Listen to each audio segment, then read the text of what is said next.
y con la gigantesca tarea de consolidar el destino imperial de la ciudad de Buenos Aires, gobernando este reino tan gigantesco que había creado Carlos III, una ciudad liberal como capital de un reino conservador, porque eso eran las provincias altoperuanas, el Paraguay, como lo han demostrado después con el curso de los años.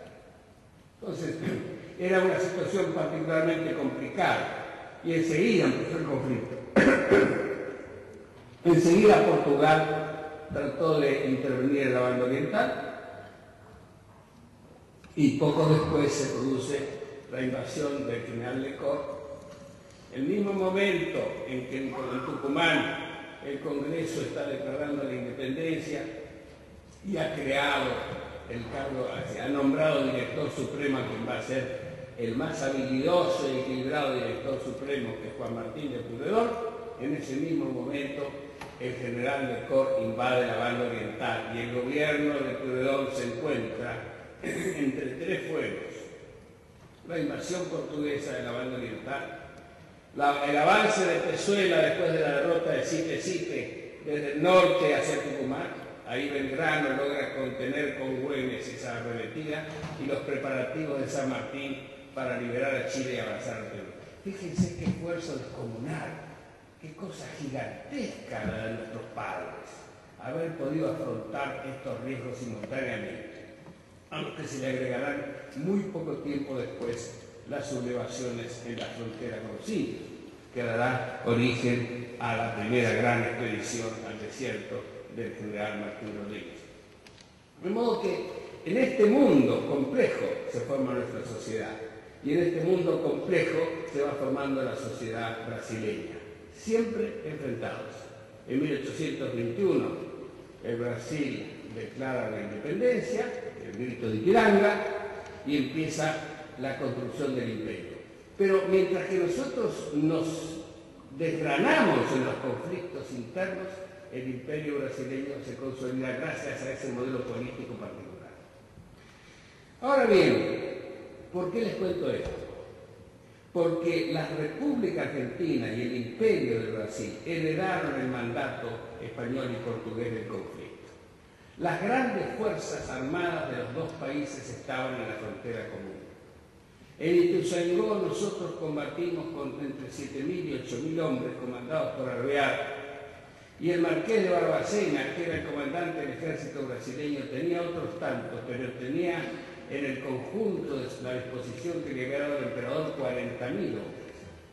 Y mientras Rivadavia había contratado un empréstito de 5 millones de pesos con destino a obras públicas que no muy conocidas, es decir, el puerto de Buenos Aires, el sistema de aguas corrientes y la construcción de 3 ciudades en la frontera con los indios, que no lo pudo utilizar porque tuvo que destinar íntegramente al gasto militar 5 millones Rivadavia, 16 millones había contratado el Brasil. De modo que en Ituzaingó estamos David y Goliat. Y bueno, como en la historia bíblica, David le gana a Goliat y empieza esa complicada negociación política. El marqués de Barbacena, la instrucción secreta que tenía el emperador escrita, que hoy se la conoce por eso, el emperador le ordenaba ocupar hasta el río Paraná y después avanzar hacia el norte para ocupar el Paraguay. Este era el proyecto portugués de 1827. Bueno, nos defendimos de eso, consolidamos nuestras fronteras, permitimos, facilitamos, garantizamos la independencia del Uruguay y empezamos a convivir con un Brasil siempre expansivo. El primer episodio de conciliación es sin duda la formación del ejército grande que va a la batalla de Caseros. Ha habido mucho debate histórico sobre esto, pero este fue un episodio muy importante. Y el segundo, muy dramático, la guerra del Paraguay. Pero estos dos episodios crean ya entre la dirigencia brasileña y la dirigencia argentina una cantidad de vínculos, de confraternidades que antes no existían. Pero, de todos modos, y esto quiero que lo tengan presente porque los argentinos solemos olvidarlo, durante el siglo XIX, sobre todo después de la guerra del Paraguay, el Brasil es la gran potencia sudamericana. En la independencia ellos tenían, en 1810, tenían 5 millones de habitantes, mientras nosotros teníamos 500.000. Estos eran los desequilibrios objetivos. Y el Brasil sigue siendo una gran potencia. Durante la guerra del Paraguay se consolida como una gran potencia militar. Y cuando termina la guerra, y les cuento esta anécdota histórica poco conocida, pero muy importante, muy indicativa, el Brasil se queda en Asunción. La guerra termina en el 70 y el emperador quiere, o su gobierno, porque era un gobierno bastante parlamentario, la monarquía brasileña, quiere quedarse en el Paraguay, no desocupa Asunción porque tiene el proyecto de transformar el Paraguay en un protectorado. Y Sarmiento, que está el presidente de la República, está desesperado con esta situación que amenaza una nueva guerra con el Brasil. Y ordena la compra de armamentos, ordena la movilización general. Fíjense, recién salió de la guerra del Paraguay, vamos a seguir una guerra con Brasil que seguía siendo mucho más poderoso que nosotros.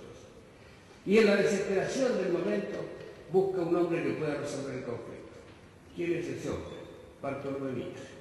Había sido presidente de la República, había sido comandante de los ejércitos aliados en la guerra del Paraguay, ya había fundado la nación, ya era un intelectual destacado. Y Mitre sabe que la única persona con la que puede resolver el riesgo de la guerra es con el emperador mismo. Y Mitre se va a Río de Janeiro.